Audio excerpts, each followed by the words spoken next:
Hello friends, welcome to Sujata's balcony garden. ನೋಡಿ, ಇವತ್ತು ಗಾರ್ಡನಲ್ಲಿ ಎಷ್ಟು ದೊಡ್ಡ ದೊಡ್ಡ ಹೂವು ಬಿಟ್ಟಿದೆ. ಎಷ್ಟು ದೊಡ್ಡದಾಗಿದೆ ನೋಡಿ ಹೂವು.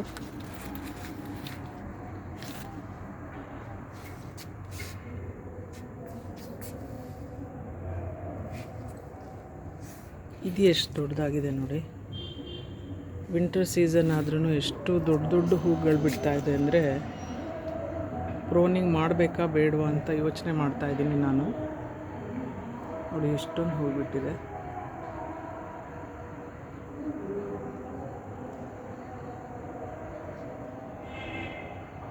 ಮೊಗ್ಗಳು ಅಷ್ಟೇ ತುಂಬ ಇದೆ ಇನ್ನು.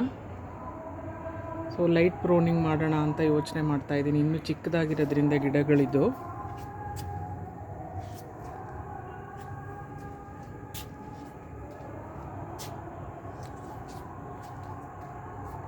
ಇದು ನೋಡಿ, ವೈಟ್ ಕಲರ್ ಎಷ್ಟು ಚೆನ್ನಾಗಿದೆ.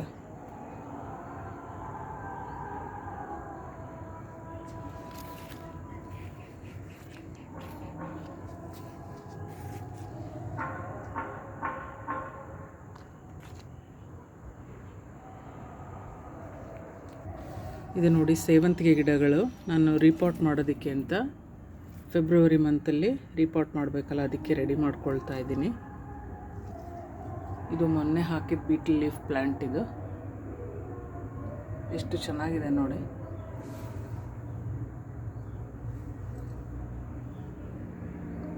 ಎಷ್ಟೊಂದು ಸೇವಂತಿಗೆ ಗಿಡಗಳಿದೆ ನೋಡಿ ರೀಪಾಟ್ ಮಾಡೋದಕ್ಕೆ.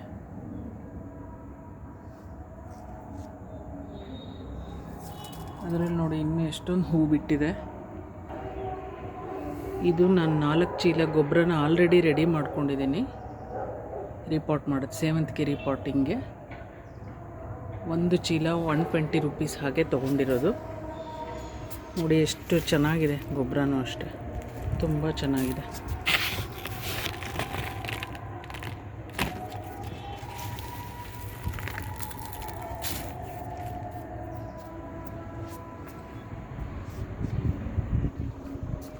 ಇದು ದುಂಡ್ಮಲ್ಗೆ ಗಿಡ, ಇನ್ನೇನು ಹೂ ಬಿಡತ್ತೆ.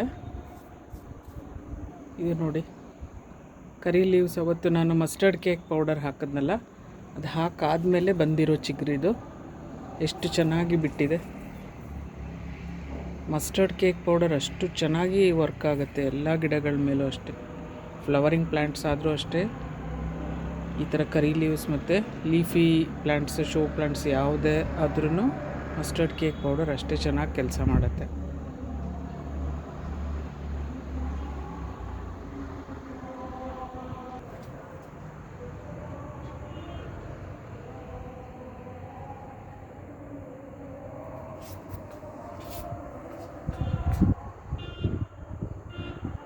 ಇವಾಗ ಸಂಜೆ 7 ಗಂಟೆ ಸಮಯ. ನಾನು ಫೋಟೋ ತೆಗಿತಾ ಇರೋದು. ಇನ್ನೂ ಅಷ್ಟೇ ಫ್ರೆಶ್ ಆಗಿದೆ ಹೂಗಳು.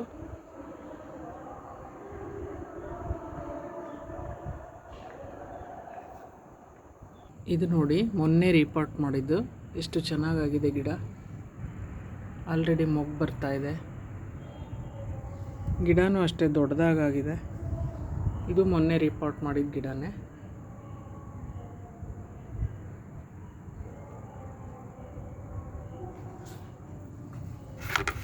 ಇದು ಮಣ್ಣು ನೋಡಿ, ಎಷ್ಟು ಲೂಸ್ ಆಗಿದೆ ಮಣ್ಣು.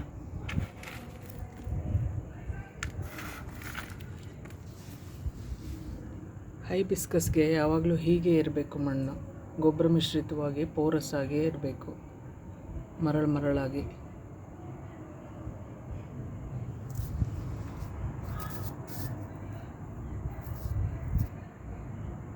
Thanks for watching friends.